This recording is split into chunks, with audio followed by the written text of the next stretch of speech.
장제원 국민의힘 의원이 불출마 선언을 했습니다. 사실상. 장제원발 혁신 신호탄이 터졌다라는 언론 보도들이 나오고 있는데, 자, 위원장님께서는 이 상황은 좀 어떻게 지켜보고 계십니까? 저는 두렵습니다. 지금 우리가 그동안 지금 윤석열 정권의 무도함과 네. 여러 가지 법치주의 훼손 그런 부분에 대해서 문제점을 지적을 했고 네. 거기에 대한 분노 이런 것도 이제 대화를 나눴습니다. 네. 그래서 거기에 대한 국민들의 분노가 매우 높고요. 그래서 국민들이 그 윤석열 대통령에 대한 지지를 거두고 지금 대통령의 지지율은 이제 바닥을 치고 있는 상황이고요. 네. 또 그런 대통령을 배출한 국민의힘도 마찬가지로 국민들의 지지를 받지 못하고 있는 게 현재의 상황입니다. 네.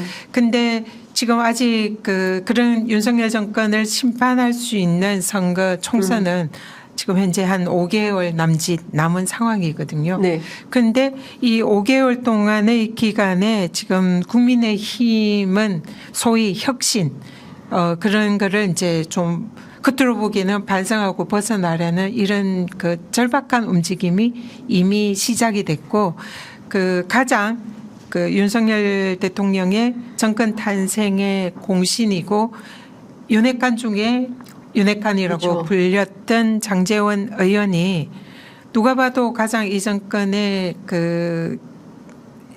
핵심 공신이고 핵심 예. 실세라고 하는 네. 그 분이 총선 불출마라는 네. 자신의 기득권을 내려놓는 모습.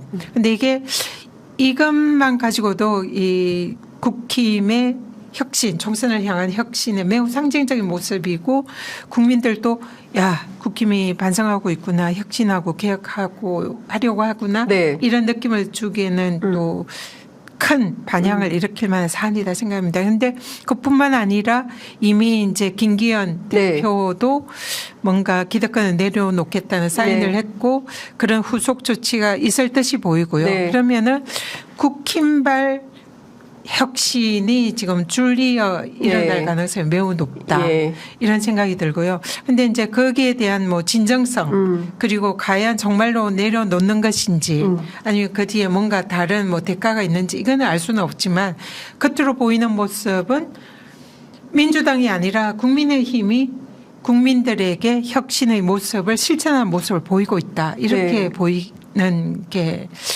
그렇죠. 현재의 모습이다. 그래서 현재로서는 민주당이 내년 총선 때 압승 내지 승리를 기대하고 그게 당연하다라고 생각을 하고 있지만 제가 보기에는 두렵다라고 말씀드린 거는 아니다. 그렇지 않을 수 있다. 네. 지금 이미 국민의힘은 개혁하고 혁신하고 바뀌고 있고 실천하고 있다. 네. 그러면 민주당은 뭐하냐. 이 물음이 당연히 제기될 거다. 이런 생각입니다. 그러니까 지금 중요한 거는 장제원 의원이 나를 밟고 윤석열 정부 성공을 좀 시켜달라라고 하는 것이고요. 그리고 또 하나는 이제 김기현 대표도 조만간 이제 불출마 선언 또는 당대표직에서 내려올 가능성도 지금 실제로 내려오라고 요구를 하는 것인데요.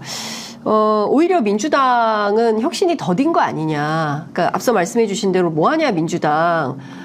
부자 몸조심하고 있는 거 아니냐. 윤석열 심판 노선만 가지고 내년 총선 하겠다는 거 아니냐. 당신들은 무슨 헌신과 희생을 하고 있냐. 이런 비판이 있는 게 사실이거든요.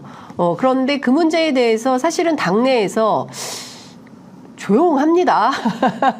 네, 별말이 없습니다. 그런 건 좀 어떻게 생각하십니까?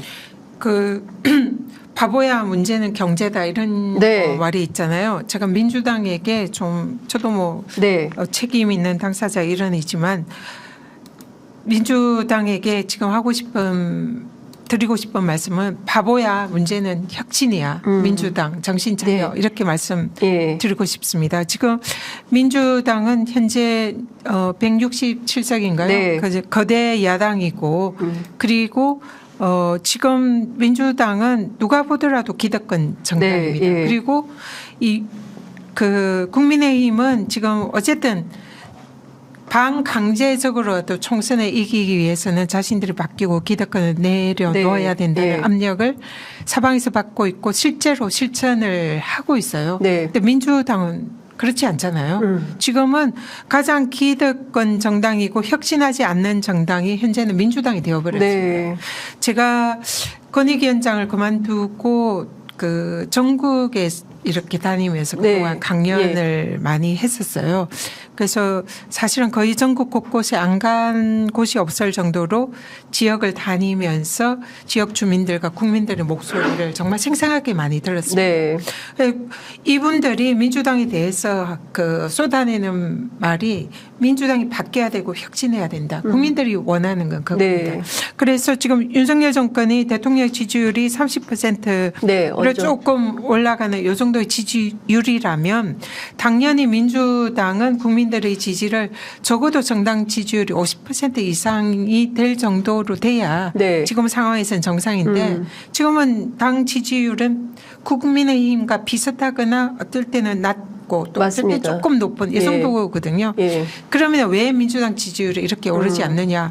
국민들께서는 민주당을 기득권 정당이고 혁신하지 않는 정당이고 윤석열 정권의 실정에 대해서 싸울 수 있는 개혁할 수 있는 대안으로 보지 않는다는 반정이거든요. 네. 그래서 민주당 지지율이 높지 않은 이유를 뭐 일각에서는 근데 이재명 대표의 사법 리스크다 이런 얘기도 하세요. 네. 근데 제가 다녀서 현장에서 듣는 말씀은 그런 지적을 하시는 국민들은 저는 사실 듣지를 못했습니다. 대부분 민주당의 현역 기득권들에 대한 네. 이런 반혁신과 자신들의 기득권을 지키려는 어떻게 보면 민주당이 가장 타파해야 되는 반칙과 특권 네. 이런 것에 안주하는 기득권에 안주하는 이런 현역 의원들에 대한 반감. 네. 그래서 이 사람들 이분들에게 다시 그 선거에 공천을 줘서 선거에 출마를 하게 해서 그대로 다시 국회의원이 되게 하는 것이 맞는가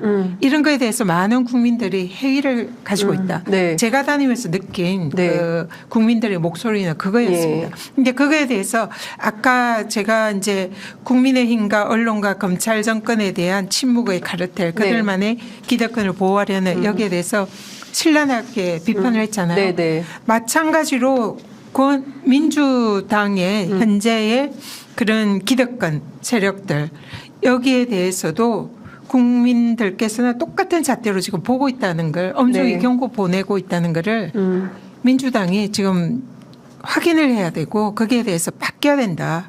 그런 생각을 합니다. 아까 어떤 분이 민주당 지금 고구마 먹는 중입니다. 이렇게 얘기를 하고 있습니다.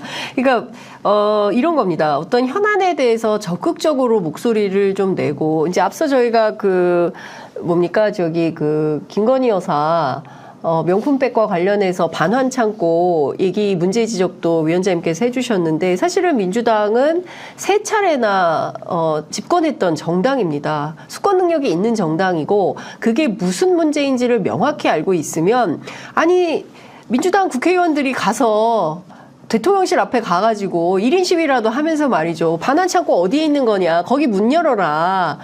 우리가 좀 확인 좀 해보자. 도대체 당신들이 반환 창고에 선물 보관하고 있다고 하는데 그 반환 창고 어딘지 구체적으로 따져 묻는 의원이 안 계세요. 그냥 성명서 하나 발표합니다. 그냥 성명서 하나 발표하고 민주당 하루 종일 성명서 내고 있거든요. 입장문.